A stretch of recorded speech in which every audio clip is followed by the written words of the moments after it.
this and all right, good stuff. Because I really hate editing this stuff because it's a pain in the ass. Quite simple.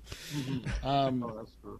all right, good morning, afternoon, evening, everyone. Two Geeks Talking is an entertainment industry interview show where we specialize in interviewing the creative people from the comic, film, TV, movie, and video game industries.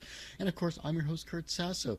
We're actually back on Skype because, well, I do what I can for my guests on my show, especially when they're from the future, or at least, 13 hours in the future. With that particular segue, though, we are back with two amazingly talented, creative people. You've heard him on the show and seen him on the show before. I lovingly refer to him as Doc, but you also know him as Carlo Jose S. Juan from Callous Comics, from Mouse, from how many other comics are you doing today, Carlo? Welcome back, Carlo, to the show. And also coming to us, a very talented, amazingly creative person in the comic industry from all the way from the Philippines as well. We have the awesome Rod Espinosa. How are you doing today, Rod?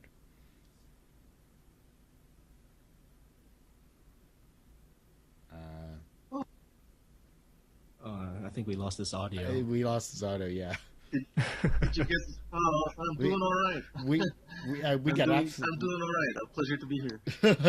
Okay, delay. Can you hear me? Now we hear you. Yeah, there's I'd say maybe a 8-second delay, something like that. Yeah, at least an 8-second delay. Okay, so for those for those watching this, if Rod is delayed, and this is not a really bad a Japanese film or anything like that, this is just Right, technology yeah. at work. So Sorry about that. no, just don't worry about it. I've had a lot worse. So Talk slow. we've brought you both on the show because Carlo, it's been a while since you've been on the show. Rod has never been on the show before, but you both are coming here today with a brand new project called Immortal Wings. Now, for those that don't know anything about Immortal Wings, tell us what it's all about, and I'll let either of you answer. Well, pretty much no one knows anything about Immortal Wings other than me and Rod so far. I think this is our very first, maybe, kind of push for whatever kind of marketing. And First public announcement. that's right, yeah. Or I sort of announced it on Facebook. I kept Rod's involvement as a secret for quite a long time. But anyway, Immortal Wings is a 4-issue miniseries that's going to be coming to us, coming to everyone from the good people at Antarctic Press, I believe. And they've worked with Rod many times before, and it'll be my first time working with them. And so far, it's been wonderful. And so anyway, the gist of, the basic premise of the story is that the main character is a I'm sorry. The main character is a spacefaring cowgirl gunslinger kind of a bounty hunter, and she happens to ride instead of a horse, she's riding a cyborg space dragon, and and she's basically going to be hired to take out someone who is thought to be a threat to the what I call the galactic shogunate. Mm-hmm. So and that's where our adventure begins. Immortal Wings actually was a story I came up with maybe back in 1999 or 2000, but it was a completely different tale back then. Yeah, it's a lot. And I got little bits and pieces of it and put it into Callous, at least the fantasy side of Callous Comics, and the some of it also as well in Mouse. One of the major characters is actually in Mouse now, or coming out in Mouse, and the reason why I didn't proceed with Immortal Wings in the past was because I had it on as a Word document file. The whole script of it. It was many pages long, and I only had one copy, and it got hit by a virus, and it basically disappeared. So I didn't feel like writing it all over again, and well, Callous Comics got got most of my attention from 2009 onwards, and so it basically disappeared. And one day, a couple of people from what was it called? The two I forgot what their company is called. Happy Lockjaw. A couple of the guys came up to me and asked me to do some fantasy pinup artwork, which is not really my forte as an artist. But because they wanted like the sensual kind of erotica kind of artwork, and that's not something I usually do. Yeah, I was gonna say I've never seen you do any of that work, so you know. Yeah. So what I did do was the space cowgirl on the dragon. I just whatever brain fart could come out of my head, and and yeah, there was like another character which I won't reveal yet, writing also on the dragon, and I got some good feedback from that pinup. And so I thought, maybe I should make a comic out of it. So it's that was, I guess, 2012. And I started shopping around for artists. I would talk to some artists during comic conventions. And there was an event in Comic Odyssey. That's a comic shop here, a comic shop franchise here in the Philippines. And Jerry Alangilan, he's an inker for Marvel, and he was doing a signing for one of his projects. Elmer, I think? No, it wasn't Elmer. It was where bold stars go to die. That was it. And that's right. That's right. Yeah. Yeah. And Rod happened to be there, and we got introduced by like a comic super fan named Danry Ocampo, and a local comic super fan. I can probably only name two who I classify as super fans of Philippine local comics. Yeah, Danry and I'd say E.K. Gonzalez. And so he introduced me to Rod, and I knew of his name because of his success with Courageous Princess. Mm-hmm. But I didn't know how big a success he was. I just, oh man, I really liked Courageous Princess and all that. And then it just so happened that there was another event. What was it? Free Comic Book Day, also hosted by Comic Odyssey. And Rod and I were on a table. By some twist of fate, we were sitting next to each other. And we were just talking. Right? Yeah. And we just started talking about, I was really into a heavy metal magazine way back when. And that kind of fueled my my love for fantasy, the whole fantasy genre, both in books and in the comics. And looking at Rod's other work, I was maybe I should ask him if he was willing to draw Immortal Wings.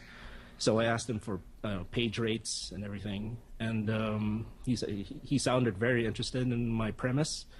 And looking at his artwork, it fits the material quite well. So at that point, actually, I was sold with Rod Espinosa already, and and then when I went home from that event, I decided to Google him, and oh my gosh, I just asked for the page rates from an Eisner nominee, and oh gosh, this isn't going to be cheap at all. But yeah, he gave me his page rates, and I thought they were very, very, very fair, considering his pedigree, and. We met again in another convention, wasn't it? Yeah. Was it Comic-Con? One of the Comic-Cons, yeah. Because Comic-Cons are broken up into 3 events. Yeah. But it wasn't summer Comic-Con. Like all throughout the year, instead of like a whole week of Comic-Con, it was like one day each or something, right? Yeah. And so yeah, I think it's a smart thing to do. Yeah. But yeah, we met at one of those Comic Cons again, and we were seated beside each other. Yeah, beside each other again. We were talking about heavy metal. So yeah, I think for 3 comic events, we were sitting next to each other. So I caught that as a sign. Okay, I really should be working with this guy, and so we talked everything over, all the particulars and everything, and he was ready. I was just going to self-publish this thing, and then out of the blue, I asked, "Do you think Antarctic Press would be interested in this?" And he's like, "Oh, you might as well. Send a pitch over, and we'll see what happens." Yeah, and here we are. They said yes. So yeah, I know. Look, that's. Oh, you're used to it already. You've had a lot of work with them. But that's a first for me, so it's exciting times. Well, that's awesome. Rod, it is exciting. Rod, question for you then. I Wikipedia'd you because that's what I do. Because everyone should Wikipedia themselves. I know. But from what I saw there, it's rather interesting because you've at least. It might be half truths with Wikipedia. You could be 20 feet tall, and I really wouldn't know it. But I'm just saying, and have like a pet polar bear or something like that. But then you'd be Canadian, so that's totally different. That would be cool. Sit, Bob, sit. Yeah, okay. But in looking up your work there, you've had some great success overall. When you were sitting next to Carlo there, you found your love of heavy metal. How did you personally get into comics, though? I'm curious. Oh my gosh! Well, as with all comic book, most of the comic book people, it is a struggle. I mean, you're not just it's not just one success, and it happens with certain people that when they release their first book, it immediately rises to the top, and for the vast majority of comic book people, you put it out there and then nothing happens. So that's the beginning of my career, really. It's like nothing happens, and it's filled with that. It's filled with small successes. I mean, it's almost like the comic book gods are picked on you and said, "We're going to make this person suffer, and we're going to give him just a little bit of success each time, so that he doesn't quit. But we're not going to give him all of it, not like someone." So it's something like that. So you're being given these incentives like a little carrot each time. And several times, in 1999, oddly enough, that was around the time Doc Carlo was thinking about Immortal Wings. Yeah. In 1999, that was a serious crises that I had. I said, I'm not cut out for this, and then I almost quit comics. And so my last, the one chance that I got was the guys at Antarctic Press said, "Hey, don't do that." Just said, "Hey, don't do that. Just why don't you come to Texas and we'll work it out. You'll make some books here, and we'll take you under our wing. We'll turn you into an editor or something. Give you a desk job." So I said, "All right, yeah, sure, I'll go." So just like that, so almost sight unseen. They toured me for about a week there, and then they asked me, "So do you like it here? Do you want to stay?" And I said, "Yeah, sure, why not?" So that started my was it 14 years of staying in Texas, because I used to live in California. So yeah, that was that was quite a trip. So I've learned a lot of things about comics there, just the production side of it and everything. Because with a lot of people, if you're the artist, all you do is you submit the work and that was it. They don't know the kind of sweat and tears that come with like producing not just your own comics. I mean, I bet Doc Carlo knows a little bit about self-publishing, but this is like publishing several books every month. Yeah. This is several books every month, and you're dealing with delayed shipments and shipments that don't show up. Shipments that show up at another airport, and they have to drive over there and get them. Yeah, it's like, oh, we did that. We got U-Hauls. Yeah, we went from San Antonio to Houston this one time. Just a bunch of artists. We were just a bunch of artists. We had a lot of fun. It was a lot of fun. It's like I guess it's similar to being like in film school.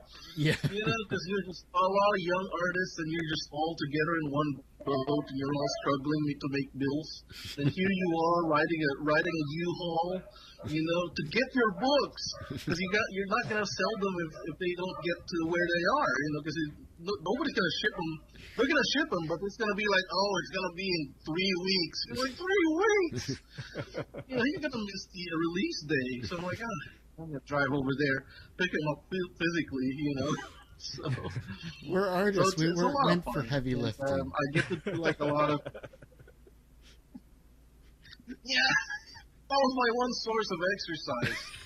Is that we were lifting boxes of books, Yeah, normally we lift. So you got instructions, right? You're asking how many pallets is this one? Yeah, it's 6 pallets, 7 pallets. That was the most. It's like what's a pallet? I just know inches and centimeters, and I know. The pallets, they have these little forklifts.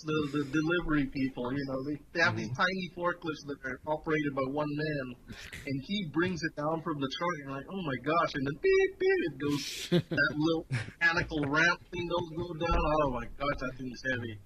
And we break it up, take out boxes one by one. We have to count them too. That's another thing that doesn't. You have to count them. You have to count them. Like, why are we 3 boxes short? Oh, you count them by the box. I thought you had to count manually per issue. Yeah, oh no. Well, it's marked to the outside. You're like, okay, So, and then there's usually one light box, Yeah. Because there's so much that you don't know at the back of it, Yeah. That happens. It just a lot of people they just show up in the stores. But yeah, that was my life for about 12 years. That's crazy. So you aside from doing comics. Of course, yeah. So you were in Texas. You came back to the Philippines, or are you living in Texas? Sure. I used to. Right now, I'm more like based in the Philippines. Mm-hmm. It has to do with the health of my parents. Okay. So I'm kind of watching it. No, completely understand. So I kind of shipped a lot of my stuff back here just to make a little studio. But that was it. But we'll see. So I still have a Texas address. My cell file goes up every year. So you're back in the Philippines. You go to the first convention with Carlo there. Had you seen his style before? I mean, comic artists are very friendly. They're usually friendly to each other.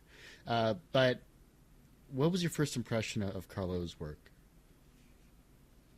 It struck me as sort of like a Calvin and Hobbes with doctors.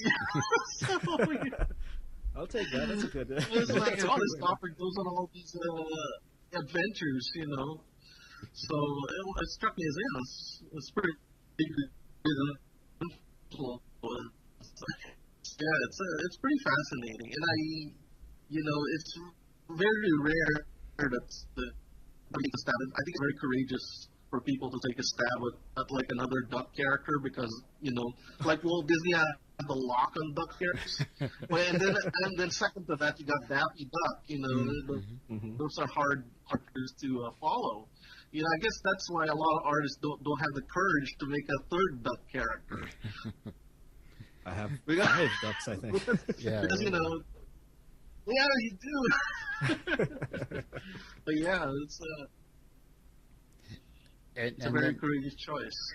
And Doc, thank you. when you saw Rod's work there after you Googled him, what was your thoughts on his overall style? Well, prior to Googling him, he already had a lot of his work on a convention table in front of me, and conventions. I forgot. Yeah. And one glance at it, it's a very not manga, but the influence was there. It's still quite Western, but the manga influence was there, which I really liked because it had that more or less cartoon touch to it, and but overall, what it really reminded me of, at least some of his previous work, was it could have come out on heavy metal, and that really attracted me. Like, sexy ladies all over the place. Yeah, this could have been heavy metal completely, and so that's why as soon as I flipped through a lot of his comics. He even gave me some, which was nice. Thank you. And and I was sold pretty much. And then upon googling him, like, oh no, that's why he's so good. He's a real professional. It's not like a webcomic person like me. And so once we talked things over, we struck a deal that we're both happy with, actually, and now we're here. So let's talk about Immortal Wings here, and thanks for tangenting with me. Appreciate it. When it comes to Immortal Wings, you said it's a four issue miniseries. Is that right? That's right. Yeah. With Antarctic Press. Specifically, why Antarctic Press, and not because they accepted your pitch, and why only four issues? I wanted to. How do I answer that? Well, go ahead. Let's see. I wanted to see how well I'll answer the 4-issue thing first. I wanted to see how well the premise does first. I didn't want to commit myself fully into it just yet. Or if ever, if it doesn't do that well, then I probably self-publish the succeeding issues. I think Rod and I still retain ownership of the title. Yes. Is that right? Yeah. And anyway. Go. And let's see. What was the other question again? Why Antarctic Press? Why Antarctic? Yeah, right. I was going to pitch it to another one that's based in the UK, but unfortunately, while I was in London, I couldn't arrange a meeting with the one I want, the head of a publishing company that I wanted to talk to. Mm-hmm. Not his fault though. It's just tough to get a time where we both could meet, and I was going to try maybe a few other publishers, but then I heard from Rod that Antarctic Press was already interested. Nice. And so I'm like, okay, forget it. I'll go with Antarctic Press. Right. Yeah. And they've treated him quite well, and. I haven't met the people behind Antarctic Press yet, but I've corresponded with them through email, and they seem quite nice. And so Antarctic Press all the way. The owner of Antarctic Press is it's Joe. I think I mentioned to you, Doc, that he's also a doctor. Oh, that's right. Yeah. All these doctors in the comics, So my boss is a doctor in the comics. So this is. Antarctic Press is like his pet company, Nice. If you visit the offices up in Texas, it's his clinic downstairs because he has a lot of retirees. They can't walk. So it's his clinic downstairs, easily accessible. And then during the afternoon, he would go up and manage Antarctic Press whenever he could, after his clinic hours. Oh, so he really does a lot of stuff. I'm like, my gosh, and then he raises a family at the same time and all that.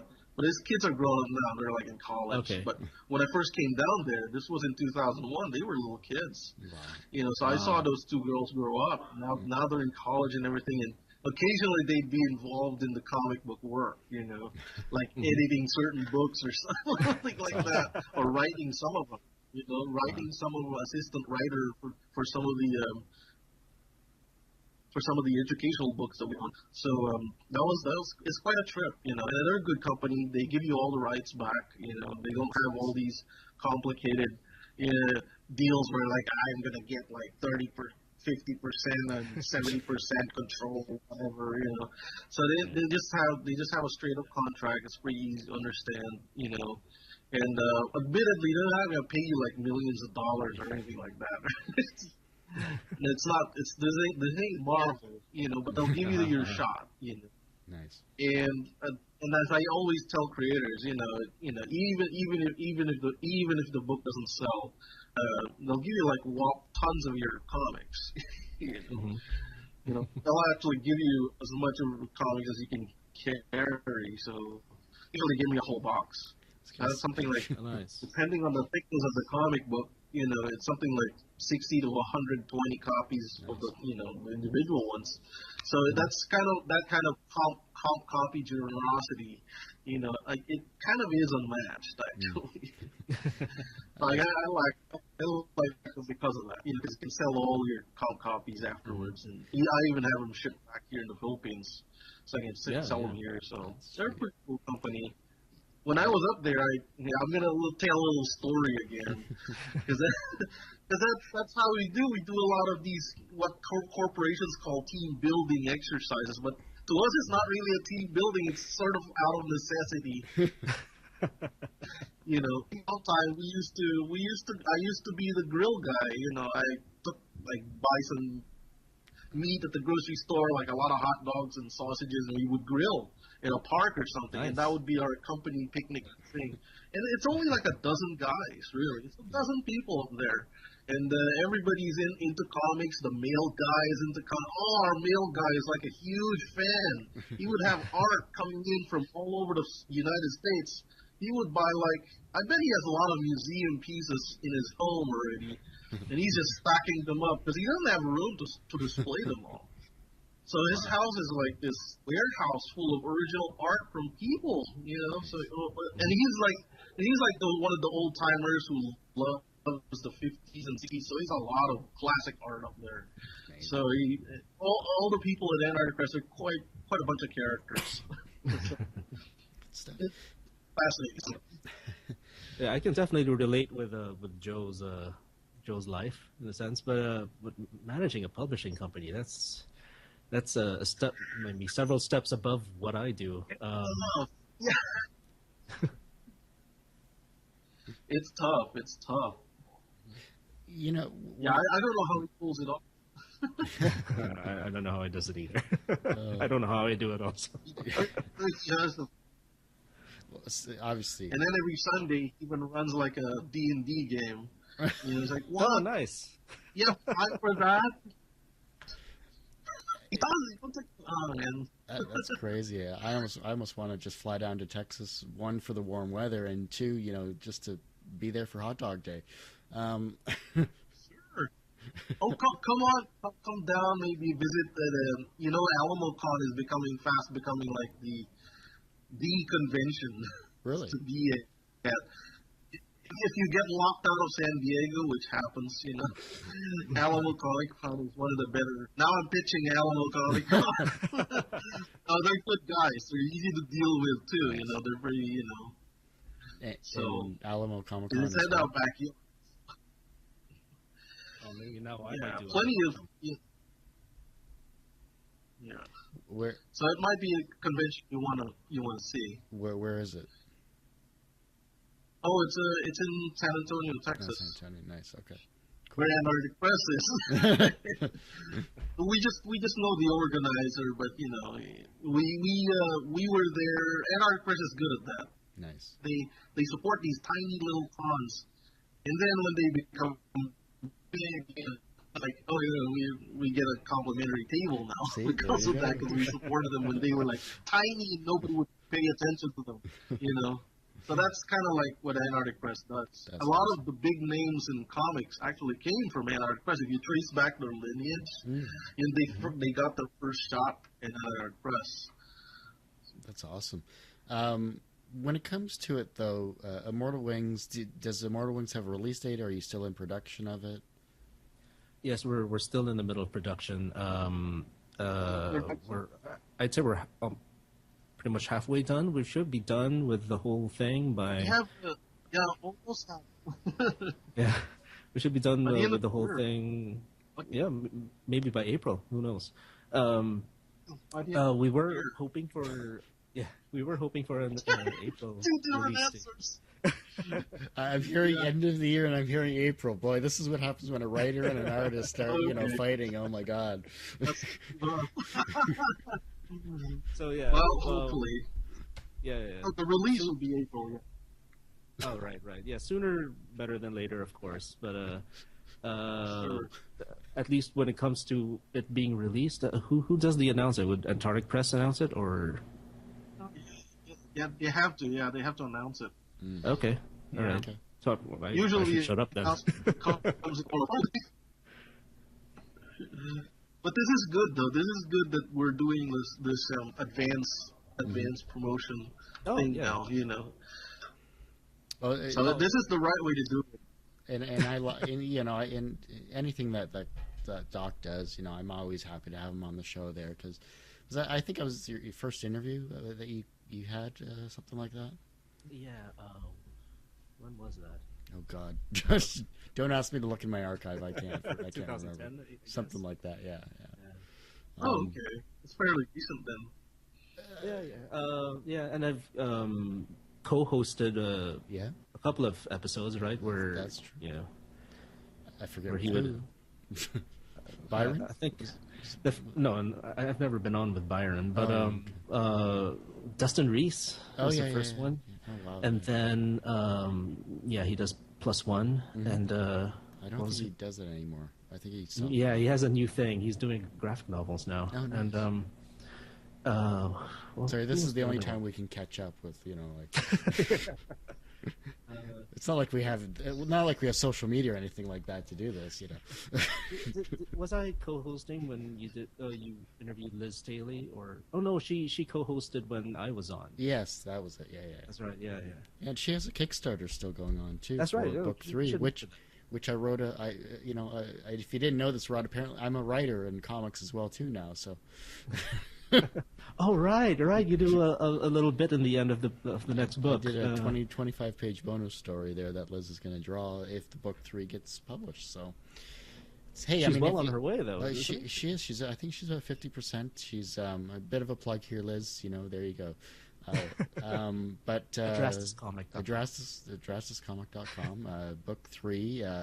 If you love mecha robots from the 70s and 80s, you're going to love a strong female character that kicks ass and takes names and knows more about cars than probably any of us because, we're comic people, not mechanics. And she's fighting to save Earth from an alien invasion. So, there you go. If you don't love that stuff, that's then... always good, right? Exactly. You're in the wrong industry if you don't love those key elements of comics. I know, yeah. But getting back, and you can find that. Just search for Adrastis Comic on Kickstarter and look for book 3 and support it. Anyhow, but back to Immortal Wings. When it comes down to it, though, you have a strong female lead. You have you have an awesome dragon. A cast of characters that, from the brief description you gave me there, Doc, sounds really incredible. I think there's going to be a lot of interesting collaborations between these characters. It's a very preposterous and ridiculous concept. But it doesn't matter though. I want it to be fun. That's the thing.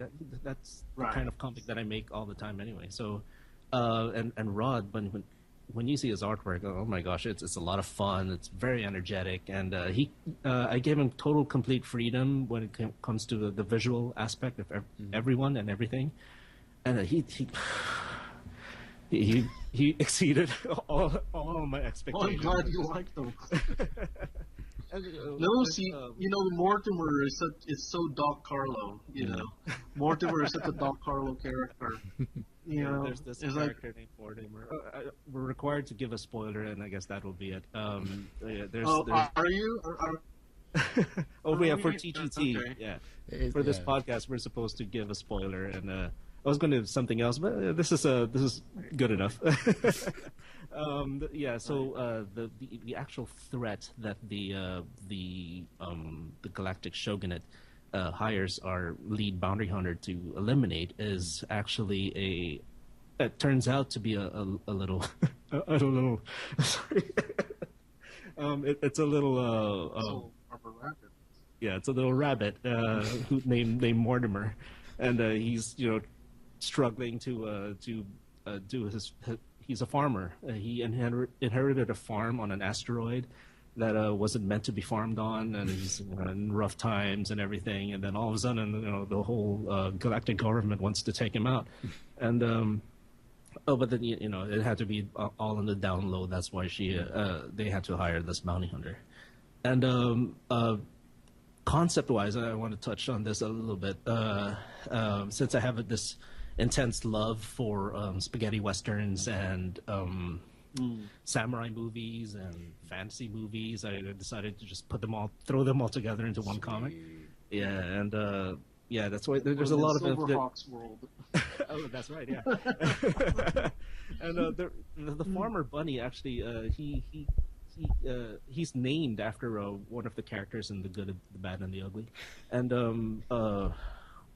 his concept of him being a farmer was from Unforgiven, where Clint Eastwood was struggling. He was this old gunslinger before, and then he's struggling with his farm and everything. So yeah, there's a lot of references to a lot of even the title of the first couple of issues are throwbacks to some spaghetti westerns. Nice. And so yeah, even the lead character, I think Rod even took some influence from Clint Eastwood for her design, I think. Yeah. Yeah. So you're saying she has a poncho. Yeah, she has a big poncho and everything. Poncho. I was gonna say, does she have a grizzled look about her with like squinty eyes and all that stuff as well? She's got a 5 o'clock shadow. 5 o'clock shadow. Oh no, okay, she doesn't have a 5 o'clock shadow. Yeah. Oh, good stuff. I'm going to go a little philosophical on you guys here just because I can. It's my show, so, deal with it. And Doc, I think, Doc, you've answered these questions, but it's kind of an update for this. But I'll start with Rod first because he hasn't heard these before. Everyone has that one person that kind of inspires them on their path to where they are today. Who was that for you? For me, gosh, that's a very difficult question. But if you're going to ask for the one person, it would really have to be George Lucas. It's him and Steven Spielberg, really. Those movies that they made together, I'd actually want to lump them as one. Yeah, it's just the two of them created such fun movies back in the day, from the Raiders of the Lost Ark and all that. I mean, I loved all those movies, and a lot of my worlds, when you dig deeper, they are Star Warsy, Yeah. They're still based on the Star Wars franchise. I mean, I had a series called Neutopia, and it is Star Wars. I wanted to have the tall robot, and I wanted to have like the beast creature, and it's the same thing. You wanted to have a couple of humans in there, and So a lot of it is Star Wars. I'd have to say it is George Lucas and Steven Spielberg that are the two biggest influences. Art-wise, of course, that's another question altogether. There's a whole pile of them. But it's based on, in the Philippines, we watched a lot of anime, Yeah. We were like the backyard of Japan. So we grew up watching a lot of the giant robot movies. Nice. That's right, yeah. Very exposed to... They weren't edited, so we were exposed to a lot of those serious stuff. Like in Voltus 5. With the Voltus 5, when the mom dies in Voltus 5, you're like, oh my gosh. Yeah. Remember? It's like it's a heroic death, but gosh, she really she really put herself on the line there, But, spoiler for that series, but that's okay. It's a long time ago. Well, gee, thanks. I haven't seen it, but all right, there we go. I don't have to watch it now. I know the ending, Yeah. Anyway, they were they had mature themes. Oh God. And a lot of them were like that. So I've learned in my storytelling not to, I don't like to pull any punches sometimes. That's why you have like apparently fun series, but I'm discussing issues like racism and all that. Like inequality. Those are the big themes in my work because I got exposed to a lot of that early on. Because the early anime, they did not pull punches at all. They didn't, right, Doc? Yeah, no, it's not. It's not even it's not even just the thematically. It's not even like do you remember Scheider when his partner Annie would jump around and we'd see more than what we're meant to, and yeah, it wasn't censored on our TV networks at all. And I'm like, okay, you know. Yeah. Jeez, all we got was this crappy North American television that censored all hell. We had a lot of gems. I mean, remember, I don't know if anybody's familiar with that series, Paul in Fantasyland, but every episode, his magic teddy bear would whisk him away to a fantasy land, and it would always be at a key moment when the abusive dad would really get really enraged, and the magic teddy bear would just whisk him away to this fantasy land for a bit. It would stop time. The magic teddy bear would remember that, Doc? I don't know if you saw that. I think I caught a little bit of it, but I didn't follow it because might be too heavy for me. Yeah. And of course,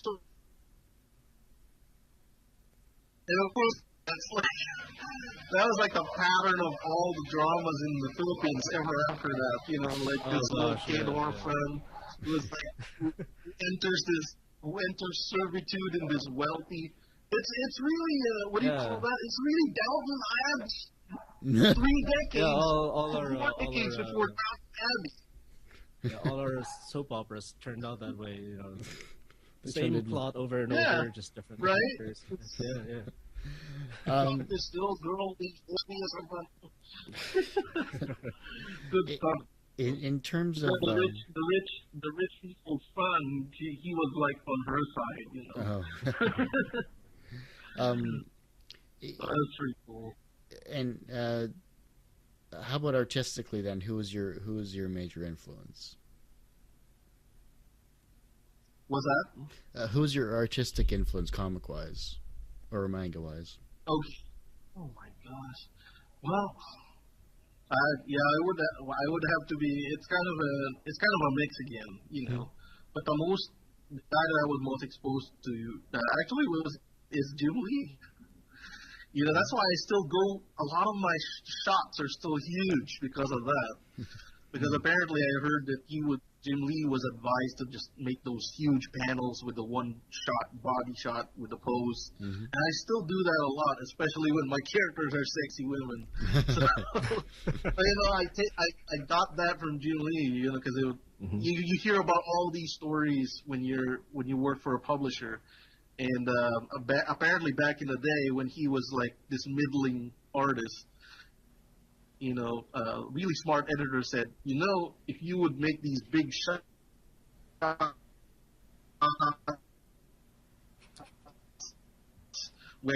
and then like tiny panels all around, you know, number one, you can sell the art in the aftermarket, but number two, it'll be memorable to the people who see the comic book, and it worked.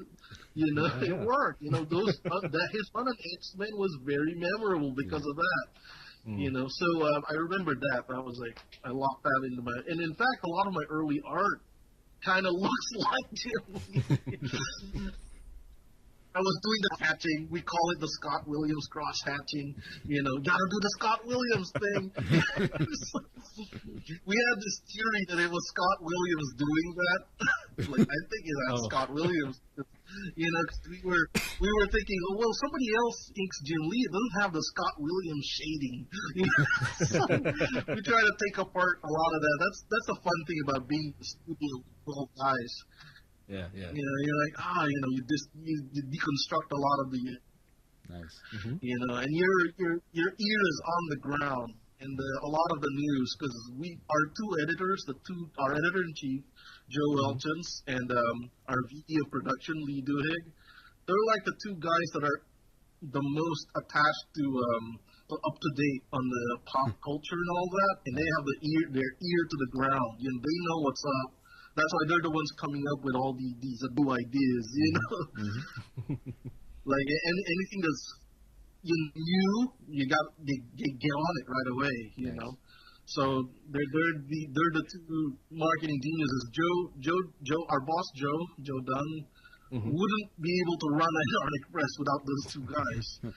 Nice. So they're valuable. That's like a secret weapon of Antarctic Press. That's awesome. And those two guys are like a couple of colorists. It's so funny, They go under certain monikers working with Marvel and DC. Well, But yeah.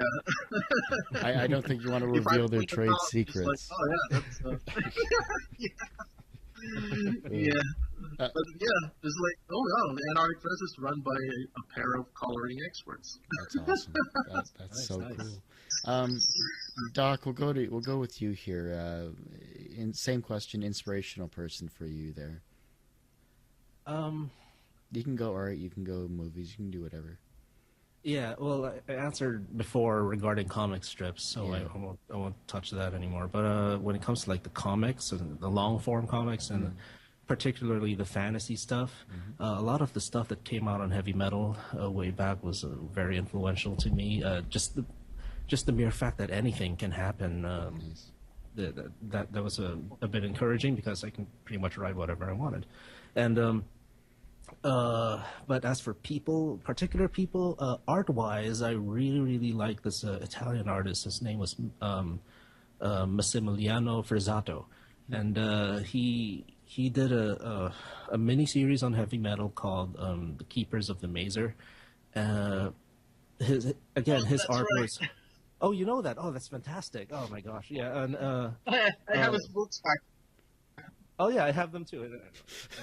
Yeah, he's awesome. He is, yeah. Again, it's a very energetic, very fun comic. He came up with this bizarre world, and it's a touch cartoony, but just enough of realism and cartoonishness, I guess, and very very nice style. And he also did a Wolverine annual that I was able to pick up. A little side story of him, Wolverine, Nick Fury, and a bunch of other people going out on a beer run and then being attacked by what's the Ninja Clan in Marvel? The Hand. Yeah. And Frizzato did that too. Because and, the foot was taken. That's right. Yeah, but was taken. And let's see. When it comes to writing, there's this manga artist and / writer. His name was what is it? Hiroaki Samura, and he did a comic called The Blade of the Immortal. Oh yeah. And it's the one comic left that I still am actively collecting. Wow. And apart from any of the indie stuff, because I just got so immersed in this world, and it still has a lot of the what do you call this? The themes that are common in samurai flicks and samurai comics and all that, but it has this twist of having someone who can't be killed, a Kenshi who couldn't be killed, and I really admired what he did. And yeah, his artwork is phenomenal as well. And going back to Blade of the Immortal, the last trade paperback is about to come out from Dark Horse, and after that, I'm not collecting anything anymore. Next question then is for you, Rod. You're professionally successful. You've had a great run with Antarctic Press. You've done the convention circuits and everything along that line. Do you consider yourself personally successful? Oh, that's a pretty complicated question. I am, we all want to be like Jim Lee or something like that. You want to have the quote unquote mega success, but I'm pretty satisfied. I mean, you have to take these things with a grain of salt. As I like to say, even Jane Austen lived with her parents her entire life, so you gotta take comfort in that. You gotta take comfort. I said, all right, but I'm pretty happy, pretty glad with it. I mean, more or less, I'm pretty happy. Every now and then I would rant online, maybe I should just be a book again. Like what I did with the 1999, I said, because my second passion is cooking, and Nice. I was like, yeah, I can do that, but then I realized, well, yeah, I could do that every day, maybe. maybe I'd be so challenged if I do that every day. I mean, I can only do it like when I prepare meals for myself, or the occasional, when I have a lot of time, but those kinds of work, just like in comic books, those kind of work, you have to do it whether you feel like it or not. Yeah. And I guess I treat cooking like, okay, I feel like making this great dish, and I'm gonna prepare a lot, I'm gonna do the research and all that. But then, I imagine myself doing that every day. I'm like, maybe I'll get tired, maybe I'll burn out, So I'm like, maybe I should rethink about that, And then, more or less, it's all right. I mean, it's a mixed bag. But right now, I'm also releasing a new board game. I have a board game called Adventure Kingdom. Yeah. It's only available online. I did all the art myself. That's the one advantage of being the artist. You do all the art yourself, and the hardest part is the game development. That's a whole other thing. But again, it's like self-publishing. Except it's got a lot of more pieces than just the booklet. The booklet is like, oh, I know that. It's comic books. You can throw together a booklet at will. But then you have to source the materials like the tokens and dice, and I have to make sure the tiles are made okay. So everything. Then there's a box. You got to make sure the box looks good. So it's all these other considerations. But yeah, it's I still get into all these other ventures, like I illustrate children's books, just like any other freelance artist. You just have to, keep working at it. And I've been freelancing now for something like 8 years. Wow. At first I thought, it was a little scary at first because, you don't have the salary anymore. So, when I had to let go of the editorial duties at Antarctic Press because I was an editor over there. Yeah. But occasionally I still help out. I still help out. And when I'm over at Texas, I help out with the editorial duties and with some conventions. So I still do the carrying boxes thing when I'm there. That's my workout. That's my workout for the year. Carry a lot of comic boxes. I just get through it by imagining they're like we're like hoarding gold or something. This is treasure. We're dwarves putting treasure away, So that's how that's how you get through it. You're like, this is gold, like we're some kind of contraband, gotta make it sound exciting, I got this 20 is some more. kind of contraband. I got 20 That'll more. they make a lot of money. I got 20 more boxes on a pallet in the back. I still don't know what a pallet does, but it's there, and I got boxes to do. Okay. Anyhow. Yeah, well, the pallet is that, No, I'm just that the thing with a forklift. I'm kidding. The forklift carries those. If you've been to Costco, that's what it is. I'm just I know. You're a bugger. The more you know. The more you know. God.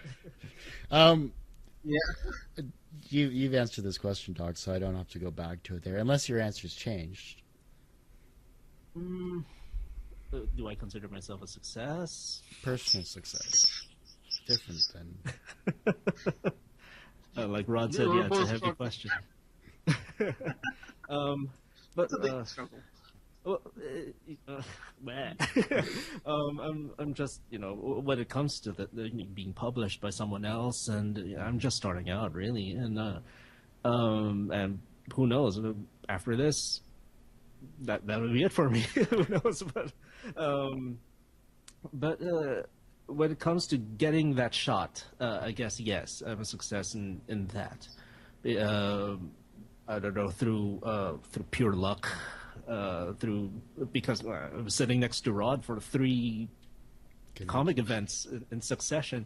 I was lucky, and just so you guys understand just how lucky I was regarding that. we don't choose our seats and our table placements in these conventions. And for 3 straight conventions or maybe 2 and 1, what do you call this, comic event, the Free Comic Book Day, even there, our seating arrangement, we didn't choose that. And Rod just ended up next to me for 3 times, and we got to talk things over. And, I was lucky. And me being ignorant of his of his awesomeness. I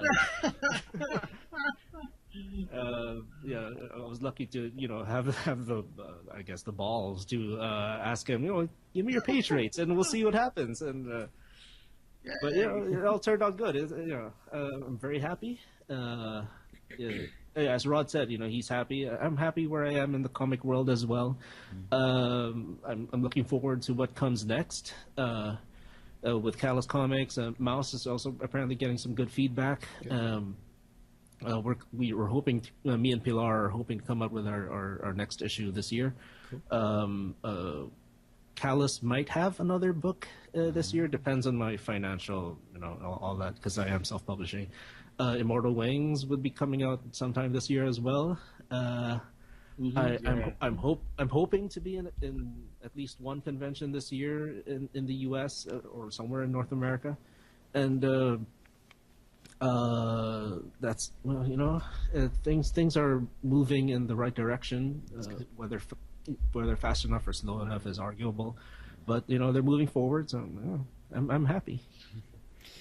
Sure. I mean, to add to that, and to add to what you were saying, Doc, about the success, a lot of times when I do these talks, it becomes like a pep talk, really. I say you just have to be happy with where you. Yeah. I totally get that. You are personally, people. You'd be like, oh no, you see all the things that you lack, but then when you compare yourself against yourself 1 year ago, you're like, oh my gosh, you've done a lot, you've done a lot this year, that's pretty good, oh, you did this, you did that, so it's not a bad thing. You're better than you were last year, so you're only in a race against yourself, and that's the cause of a lot of unhappiness in the world is when you do all these comparisons like, oh, he's got this, he's got that, but that just gets you down, it just gets you down. So you try not to do that. You just go, oh, I've done all these books now for a long time, so I'm like, oh, when you look at something Alice, it's a series that's been around for like a decade or so. That's such staying power. I have to say, there's a lot of staying power because I think I have like adult onset ADD or something. I can't stay on a series for a long time, because that's why I admire a lot of these guys that that just stay with it one series and just keep reinventing the character. In new situations, I like that, because a couple of guys at the office are like that, like Fred Perry with his Gold Digger series. He's been drawing Gold Digger for at least, nearly 20 years now. So, he should have his own San Diego 20-year, and in fact, San Diego gave him an Ink Pot award recently, for this body of work. He has this achievement award for all the stuff that he's done, because that's another guy who you can go, he creates his own book every month, and then he creates another book on the side for Antarctic Press for whatever it is, like one-shot stories, and then he does his own animation. You can find them all on YouTube if you Google Fred Perry. So it's he's an awesome guy, and he does a lot of commissions online. So like, oh my gosh. Oh, sorry about that. That's for me. Okay. This is loud motorcycle right now at the window. Sorry about that. Would you believe that Callous Comics is entering its 19th year this year? That's a number that. Wow. Yeah, that's a number I can't even wrap my head around that. You're about to hit 20 years there. Yeah. 2016 will be 20th year. Thank you. So are you gonna make yourself a duck cake? Or someone will. Who knows? See, what you need to do for your 20th anniversary, you need to go to Antarctic Press. You need to bring Rod with you, and you need to have just a grill, a party. Just celebrate. Bring the family as well. I keep forgetting. Bring the family. I do have something planned for the 20th anniversary, and it will be. I'm hoping it would involve the newspaper that publishes Callous. Nice. That's the Manila Bulletin, and we'll see how it pans out because it does involve getting pretty much a guest artist per strip. So we'll see how that goes. Yeah. Good stuff. Next question I have here is obviously for Rod and you as well. How do you deal with your failures?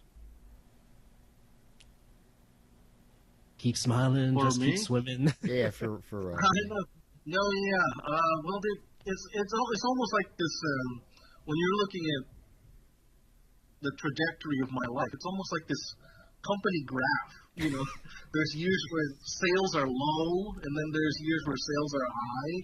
So, and then hopefully it's on an upward trajectory because you have to count all the achievements you've done. Even the failures. Like I have a lot of projects that never get off the ground. I have a superhero project. It never really got off the ground. I have the 4-issue synopses. It's always 4 issues because that's a good number. Number one is a good number to have. Number two, it's great for collections. That's the business side of it. You always go 4 issues or 3 big fat issues because at the end of it, you got a book. You got a little graphic novel that you can sell again. With a spine. Yep, that's right. Yeah. So that's from the business end. You're always thinking about 3 or 4 issue arcs because that way you can collect them in a little pocketbook collection. So yeah, we'll talk about that. So you always have to think about. But yeah, you just have to deal with it. I mean, the last few years I've totally changed my outlook in life, and so I don't know how I lasted this long because when I was a kid, I was a depressive kid. I was like I was like every other artist. It's like you get these highs and then you get the emotional lows. And almost every artist is like Vincent Van Gogh in a way. So you have these lows, and so now when I talk to younger artists, I go, yeah, you have that same problem, don't you? You have that same monster on your back. But see, the thing is, you need that. You kind of need that, but then you have to control it. You have to control it and go, you're not going to win, and life will go on, and I tell people that the day that you can turn inspiration on and off like a faucet,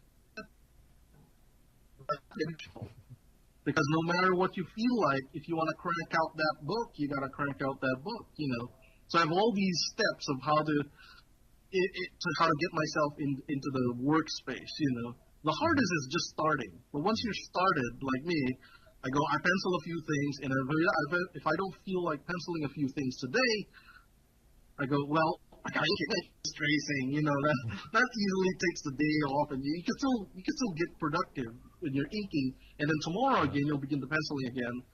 So usually, like with my current book right now, I've left off the last few pages because I'm like, well, I'm out of gas. I don't want to pencil anymore. So I'll start inking and tracing and doing all the other stuff like photographing them and scanning them into the computer, cleaning up the images, all that stuff. You got to schedule that.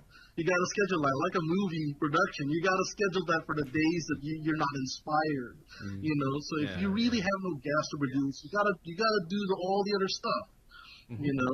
And if you really don't have gas, you got to go, well, does my computer need maintenance right now? You start looking for things to do that need doing anyway, That'll get in your way later. But when it comes to dealing with, like failures, like I said, you just have to look at it and go, well, I tried and, at least I gave it a shot, it's better than doing nothing. If you do nothing, then nothing will happen, That's the thing that I did with the board game. and now I'm getting into this Lego thing where apparently you can make a Lego set, and you submit it online, and maybe really? they'll make it into a Lego set. Yeah. So I recently got some Legos, and like, all right, I'm gonna do something again. Bring back the 10-year-old, and I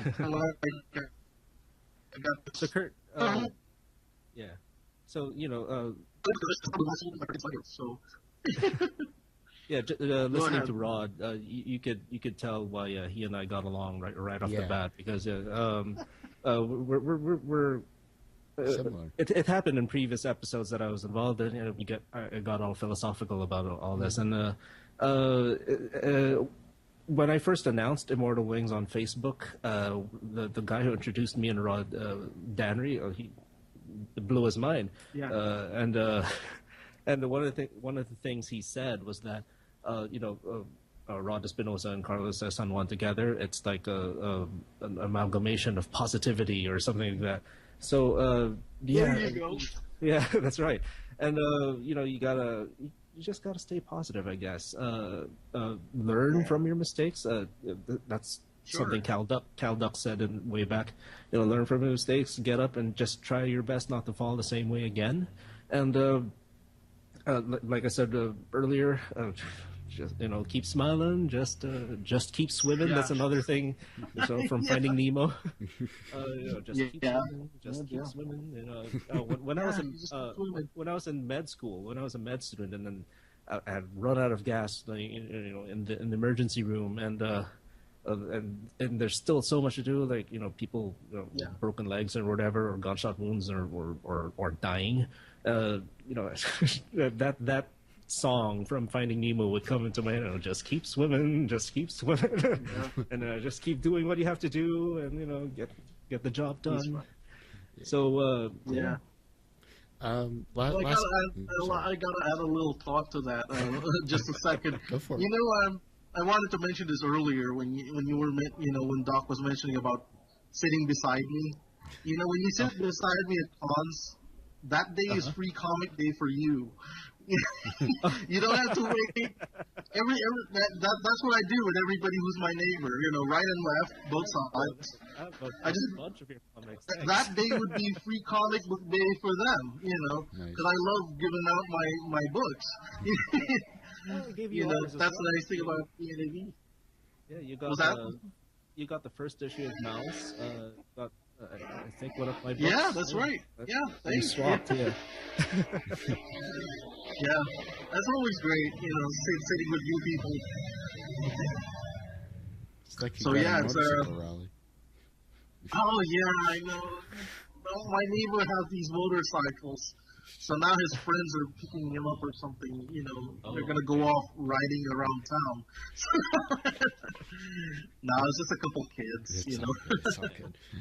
And it echoes in this chamber. Oh, that's all right. It's all good. Hey, if I can do an interview with, I think Doc's first interview was when you guys had like I think it was a hurricane or tsunami or something was occurring where you had heavy rainfall. Right. That happens every year. I don't know. Well, yeah, but it was. I think the very first time it was just like we're doing audio only. Really? Which one? Yeah, the very first one. It was just like heavy rainfall. Like it was. Anyhow, but that's beside the point. So I'm used to noise, is what I'm trying to say. Okay. Okay, good. Yeah, now I do remember. Yeah, there was a. It was my second show. I was co-hosting for Dustin Reese. Yes. Yeah. There was a typhoon. Yeah. And internet was still working. Hey, the show got to go on, right? Yeah. Exactly. I guess the last question then this is for both of you. We'll start with Rod first. The younger generation. You see the younger generation at these conventions. You see them every day. I'm sure you get comments online and everything like that, where they become inspired by your work and hang on, let me reword that. They become inspired by your work, and they look to you as an inspirational person. How can this younger generation, inspire the generation that follows them? I think hopefully they'll, you know, there's a lot of talent out there right now. I mean, whenever I go to conventions, I'm really pleased. But then at the same time, I'm frightfully afraid because they got like talent that I have today, like that I didn't have when I was their age. So I'm like, oh dang. So it's like almost like, oh my gosh, and I hate to see these guys when they're like in their mid 30s. They must be either pretty awesome already, or because a lot of the younger kids now they look good at art, and then they do other things like they have these buttons and all the products. They can stitch their own dolls. I don't know how they do that, but it's like, oh my gosh, So I've seen a lot of talent out there. And my one saving grace is I think I work longer and harder than, otherwise I'd be like left in the dust. But yeah, it's always inspiring to see somebody new, and I think a few of them will grow into old grizzled veterans like us, right? That have been around the block. Grizzled veterans yet. Come on. I know, because I used to be one of those kids. I'm like, I'm gonna be published one day, So that's your first stage, like that's like a first stage character when you're just happy about being printed anywhere, really. It shows up in some little podunk magazine and you're like excited, and then you need more hits of that same drug. It's like, I gotta be published again, it's gotta be like in another magazine or somewhere. Because I remember my first shot, I was just published by like some guy that was like working out with the rock. I just did a 10-pager for him for free because he had 10 pages free at the back. So like, you want to fill this up? And it was just my neighbor. Kids have a lot of time on their hands, so you're like, yeah, I'll do that, So the kid that does that is the kid that you want, because again, I work with Antarctic Press. You kind of get used to a lot of kids approaching. You gotta spot which one has the fire, and you almost have to predict, like, okay, this one's really talented, but I think he's too unstable a personality to deal with. And that's the thing about comics. You're dealing with like these people that have like these histrionics or something, and it messes up with your schedule sometimes. You gotta find a consistent worker that will produce, like consistently, and then you won't leave you hanging. They're not gonna go online and say, I'm depressed, I'm gonna vanish for 5 months. They're like, oh no, you'd be like, no, where is he? And then call, Give me my work first, then disappear. Yeah, before you disappear. Yeah. So finish the book first before you vanish, okay?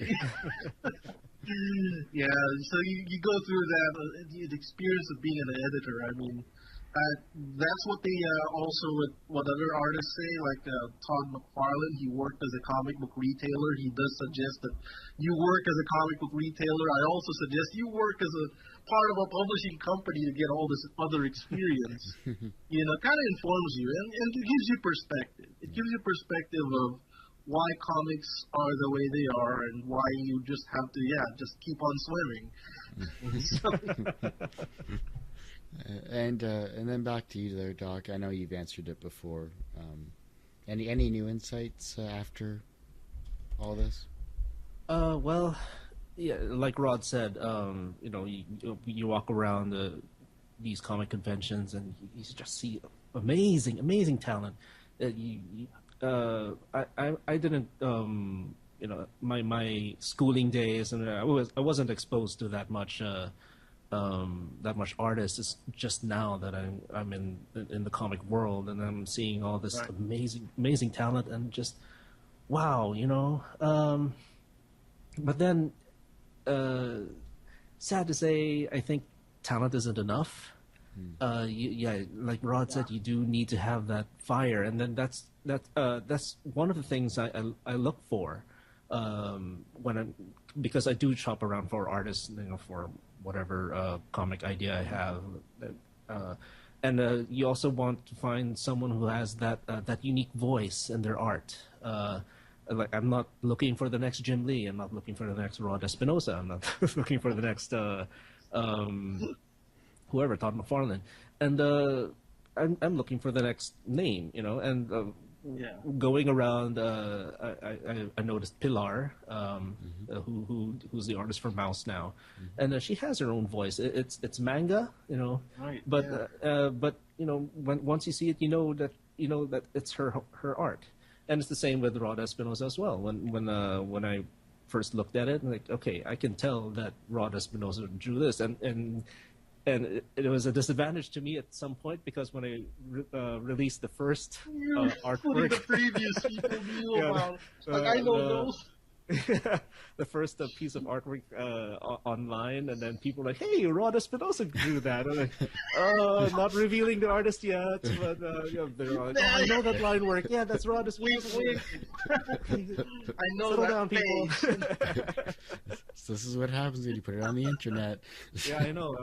It's my first time to work with the Eisner nominee, so I didn't know that yet. It's like, are you sure you don't want to tell us the artist name? Because it's like Yeah, you have screaming. you have 3 chances to answer it, and we'll only give you 1. So it's like, But yeah, that was funny because I was being all secretive. Oh yeah, I'm not revealing who the artist is yet. But like in the comments, people are like, "Oh, that's Rod Espinosa." Like, okay, but that's what I was looking for. I was looking for someone who had their own voice in their art. Not Right, yeah. good stuff. Is there anything that I haven't brought up that both of you or either of you would like to share with the rest of the listening and viewing watchers? There's tons of stories, but I guess we'll have to reserve it for another episode another day. of your podcast. Just, Because I can talk watch for out. hours. Watch out for Immortal Wings. It's on its Yeah. way. It's coming out. It'll be out this year, that's for sure. Nice. As for when, we'll just have to wait for Antarctic Press to say. I won't say anything anymore. They'll announce it. So yeah, they'll let us know. Okay. Well, I just want to thank you both, Rod and of course Doc, as always. Pleasure having you back on the show, and I can't wait to see it. I think it's going to be an amazing 4-issue series, hopefully with an extension. Hint, hint. Antarctic. Hint, hint. And when it comes down to it, though, I see big things for both of you.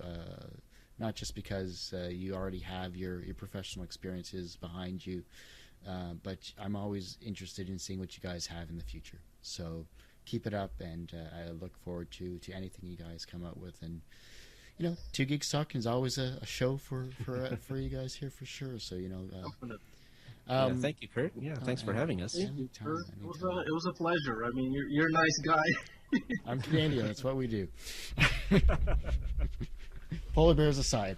Hopefully we'll meet in person one day. Hey, I'd love it. Personally, I'd love to get down to Texas because one of my Rooster Teeth is down in Austin, and I hear Austin's a really great creative community as well too. So. Oh, definitely. Yeah, I'll be there this summer. Do you guys have any conventions in North America that you're going to? I might be at Fan Expo this year, but I'm really debating it because I'll be. I got accepted to work on a feature film this summer as an internship. Oh, nice. So I'll be. Sweet. Man. I'll be an associate producer as well as I think a production manager for the sci-fi film. Is it Star Wars? No.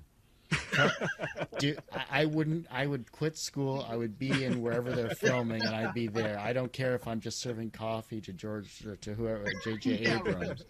Replacing the battery on his microphone that he always taps on.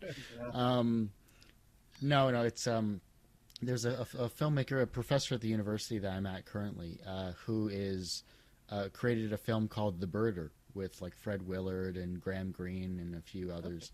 Tom Cavanaugh as well, who's the Reverse Flash in the new Flash TV series. Created he's a film director. Anyhow, he's a professor and he's a comic book guy. He's a huge graphic novel guy. So it seems like it. Yeah. Yeah, he loves like apparently his I get to like look at his comic collection. I get to pick whatever comics I want and just like read through them. Yeah. Nice. But Give him anyhow, Immortal Wings. yeah, once it's out. But he's a big DC Marvel guy, so yeah, I think he's more DC than Marvel. Anyhow, the gist of it is, I'm his TA for one of his classes, and we're on the same mentality. So similar to how you and Rod are with heavy metal and all that stuff, we're on the same length in terms of producers type mentality. Just very organized, very structured. Anyhow. Wasn't he on a sorry? Wasn't he on a sitcom or something way back? Who? Tom Cavanaugh. Probably he was. Yeah. Anyway, I'd IMDb himself, but he's a great actor. But it's a different role. If you can find the Birder, if you happen to find the Birder for like DVD release somewhere or download it,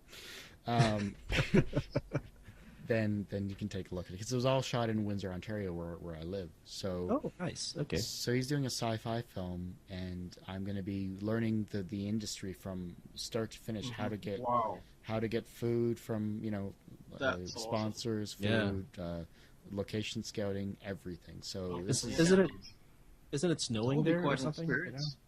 Yeah, here. Oh, really? Oh, wow.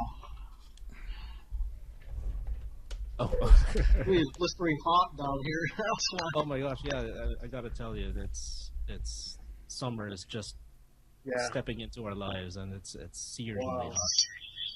Yeah, it's hot down here. That's why I'm like wiping. Like, well, look at that! It's snowing somewhere else. Wow, that's amazing. In fact, it's so bad. It actually we had freezing rain, and there was about 2 inches of ice on top of the snow. Oh, jeez. So, yeah. Wow. What the hell is that? Anyhow. But yeah, lovely Canadian weather. Oh, and by the way, it's minus 30 here. So. Wow.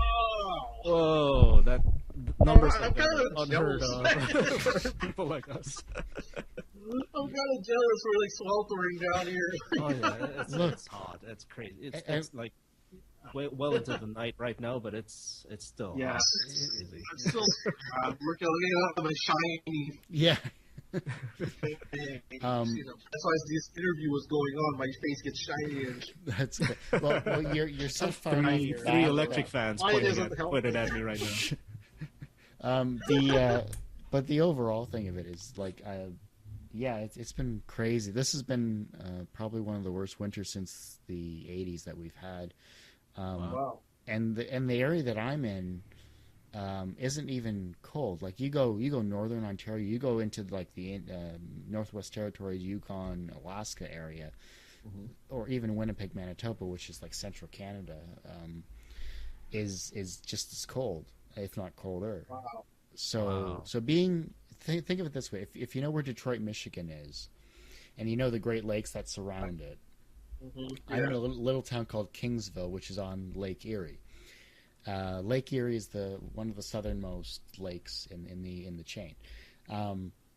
Normally, in a normal winter here, we have a thing called the banana belt, where the snow comes down and it actually hits Detroit. It skips our area for the most part. We still get snow. It skips our area, goes into Cleveland and Ohio and all that other stuff, and then it comes back up. Wow. This winter it said, yeah, screw you guys. Pfft, here you go. Have fun. Anyhow, that's the weather in Canada for you. So. Okay. In terms of graphics, though, is there anything that you can send me? Just about 2 or 3 images I can use. I know I've posted some on my Facebook. Yeah. So. Okay, I'll leave it to go up there. Okay. Yeah, I'll just point them to you so you can just use them. Those are my promotional things so far, so might as well. Yeah. And if you ever need to email me anything, that's my personal email right there too. So I'll get it on my phone. And if you want to keep track of that one too as well, Rod, I'd love to talk with you in the future and all that jazz. So. Yeah, please. Yeah, just let me know. You're a lot of fun to talk with, man. Oh, good. Well, I'm glad. I've only been. I don't have like 10 to 20 years of experience like you guys do in terms of that, but 7. I'm on year 7 of the show, so I mean that works out. Yeah. Cool. Hey, congratulations on your new sound recorder thing. It's kind of cool. I've seen it in stores here as well. Oh, That which yeah, one? your new like portable microphone thing to record. Oh, the H6. Yeah, yeah, the I'll be Zoom. Yeah. back. Oh, no problem. Okay. Yeah, no, the Zoom is beautiful. Oh my God, I've done like 12 interviews with it because I'm doing a documentary Yeah, that's right. Yeah. thing for education. Anyhow, the audio quality is amazing. Even on the separate channels, like I've used the separate channel feature of it, and the bass microphone, and it's amazing. Like I'll be using this for years to come. Wow. Yeah. Nice. It's so good. And I'm actually using a Shure microphone that one of the techs let me borrow. So I've actually upgraded from my Shure microphone. Oh, you can see it on the screen. yeah, Right? I was gonna say that's the new setup for you. Yeah, I know. Because I mentioned this in the past. I freelance as a voice actor, and Oh, you do? one of my clients a few months ago complained about my audio quality because they were going to broadcast it in this big room, Oh, okay. and so I was forced to upgrade. And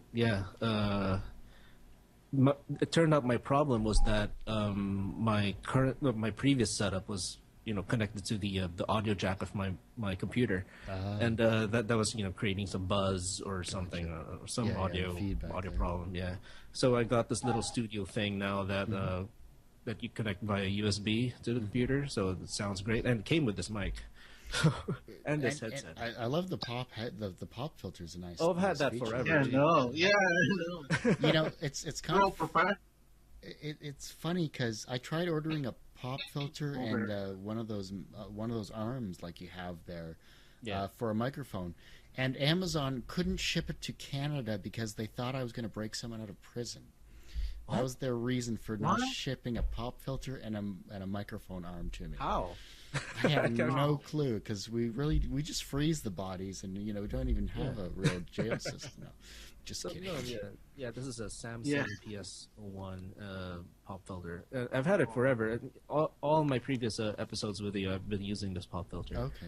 And but yeah, the mics have changed. I now use a Scarlett Studio cardioid microphone now. It's nice. It makes me sound professional. Sound better than I really do. So yeah. Exactly.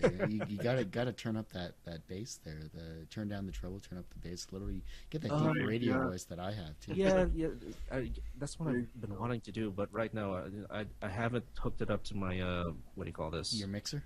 Yeah, my mixer. So You know what you need to do? Talk to Byron about that, Byron Wilkins, because he's the one that I literally was taking my video camera, I was pointing it over my thing, and he's like, okay, yeah, you need to turn this one down, this one up, this one down, and he was. I know, yeah, he's had a lot of experience with audio, and he's planning to come over here for one of our conventions. Oh, is he? Yeah, Well, so that's right. He mentioned that. oh, that's right, yeah, and that one episode where he couldn't remember my comic. Yeah. Yeah, that one. The joy of being in the comic entertainment industry itself, especially talking with you guys in general, is everyone knows everyone. So it's it's a great community, and I love Right, it. yeah, it's great. It's a great experience. It I mean, is. it was a lot of fun talking with you, Kurt. Oh, I appreciate Yeah, it. it's been Complete fantastic. pleasure. Well, I have a How often do you guys do this? I do it. For me, I've been doing it every week for the past 7 years. Wow.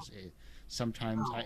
I did. I kind of set a record for myself. I did 42 interviews in 30 days, Wow. and I was in the local paper about it and all that other stuff too. And Nice. some of the students at the university, because I've been a TA for the past 3 years for various classes, did a documentary on me as well, which is actually posted on the TGT site.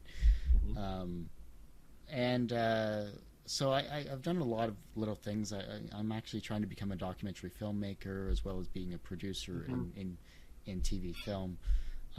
So that's kind of where I'm guiding myself towards. But the interview stuff, ever since 2008, late August 2008, I've been doing Really? this, and Wow. pretty extensive collection of webcomic people for the most part, but so yeah, it's what you want to do. It's your passion. That's why it is. This is why we do what we want to do. It's our outlet, but at the same time, it feels like it's your calling. So that's why you do it. You go through a lot of hardship to achieve and to just be able to participate in this business. And I can talk for many hours about that. A lot of my talks become like inspirational rallies after a while. The original subject is forgotten. It's almost like this becomes this, it becomes like an inspirational personal talk, and like, oh, you can do it, and and just becoming kind of thing. And that's the need to do that. I mean, I haven't promoted myself as much as I probably should be doing, but I'd love to even do a panel at a convention. Or but I mean, come on, Eisner nominated. Working with Doc as well. Like, you're fine. But you have physical evidence to showcase your work. I have an audio and a video show. It's like people appreciate comic art more than they appreciate this guy rambling on in my ear. So, but I wouldn't say that. No, I'm kidding. Self-deprecation is the sincerest form of humor, I guess. But but overall, it's a fun show. I like it. The guests are always changing, or they come back because apparently I've done something right, and it's a fun thing, and I'm going to keep doing this, and I'd love to see this more on a national stage. I'd love to see this to be like the Nerdist type thing or whatever. Sure. Where it's just something different. So, but I got to work my way towards that apparently. Definitely. Yeah, we're all all along the ladder. We're all along the ladder.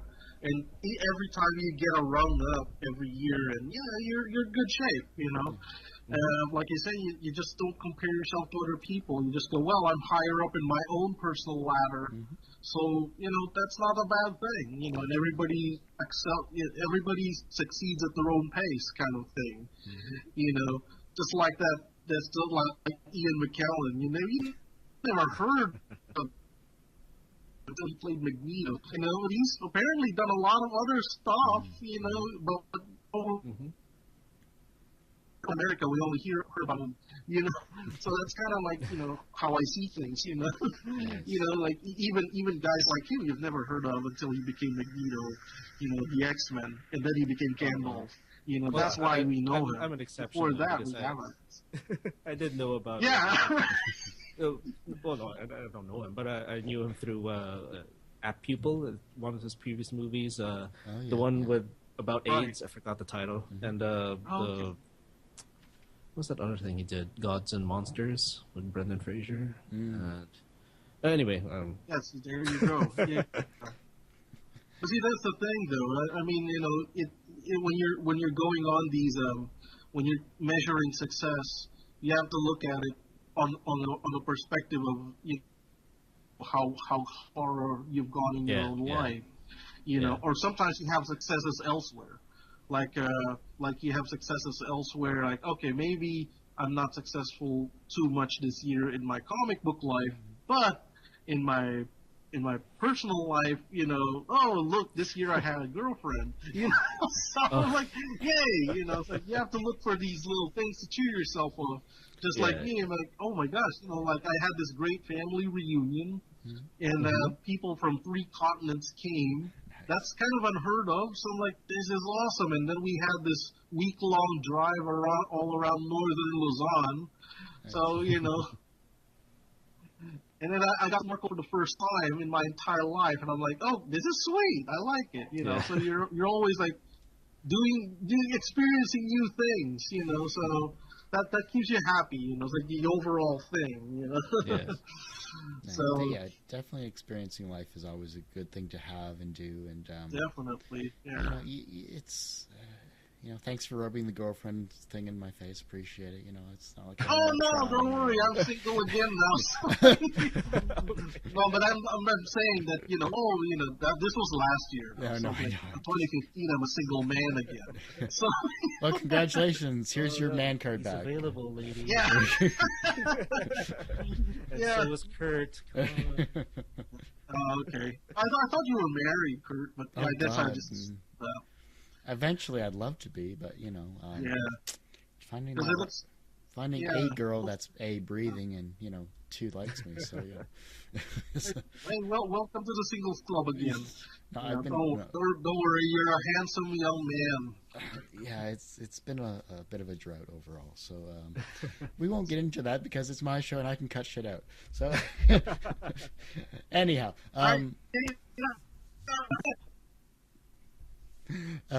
so this is probably going to be posted next week, if that's all right. It's going to be posted every Friday. It's a new schedule, so I'm going to try something. It gives me a little bit of a buffer to work with. You're going to be scheduled next week, next Friday. The following, and then ironically, I'll be interviewing Oni and Harknell from Regeneration Who and Intervention Cons. Yeah.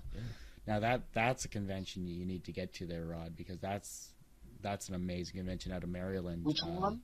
Intervention. Okay, That's one of the ones I've always wanted to go to, but yeah, it's about Yeah. 6 years old. 6 years old, always growing. Go often, Kurt? No, I've never been to it. It's on Okay. my but I haven't been to San Diego either. But it's on my list. Maybe we should go together 1 year. Pick the year Bring me and, with and- you. Well, come on, Right. man. 'Cause I've never been, so I'm kind of curious to see what it's like. Are you talking about San Diego or Intervention? No, Intervention. Yeah, Oh, Intervention. Okay. that'd be easy. San Diego, I'm going back this year. Oh, are Lucky. you? Nice. Okay. Because it's the launch of Courageous Princess Part 2. It's Oh, that's a right. series Too. of- Go for it. Nice. Yeah. And that second part, the fans grew old already, waiting for the second part. It's like there's a 10-year gap between the first and second books. It's like, oh my gosh. That's That's the crazy. thing about being an author. Right. Oh, So a lot of the small children that read it now are like grown-ups. Oh, you can announce it Wow, here. I So, feel guilty. Rod Espinosa, he'll be in San Diego Comic Con. Make sure you're there. Find Courageous Princess 2. Wow, that's a big Yes. deal. That's Yeah. awesome. Princess Yeah. 2 is launching, so finally, But it's also good. I mean, we can talk about that on another day. episode. Yeah. Definitely, for sure. I'll co-host it. Yeah, by all means, I'm cool with that. Yeah, sure. You guys are fun to talk with. Okay, cool. Well, thanks again for coming on the show. Really appreciate you guys. You're welcome. Look for Immortal Wings coming out to your local comic book stores or That's right. convention circuit near you sometime this year. With, of course, Antarctic Press and based out of Texas there. And Doc, Rod, thanks for coming out once more. And have fun. Have a great rest of your weekend there. And I really can't wait to see it. So I'm thanks so much. Yeah, thank you. All right, you're welcome, Kurt, and thank you. Thank you. All right, good stuff. And I'm just gonna do this off the air. Yay! Done. Awesome. Yay. Awesome. So I think it'll be interesting. I can't wait to see it because I haven't had a chance to look at your style because when Doc said, "Yeah, you need to be up at 7 o'clock in the morning Eastern time to do this interview," I'm like, "Son of I a know, bitch. you're up early. Yeah, you're up early. Yeah. This is my weekend. I like to sleep until 9." Well, thank you, Kurt. Thanks anytime, for having us. anytime. Yeah. So I know you had to wake up Thanks, early. Kurt. No, Yeah. I know. I appreciate it. This type of stuff. I'm used to doing, so it's all good. So I'll edit this. I'll keep it synced up, and I will get it uploaded to YouTube by this coming Friday, 15th, or whatever. Okay. One day. All right. So talk to you later, guys. Thanks so much. Yep. Take care. Enjoy Have your a party. great night. And, All right. best of You're luck. welcome. Thank you, Kurt. All right, It's a thank pleasure you. meeting Bye-bye. you. Pleasure meeting you as well, Rod.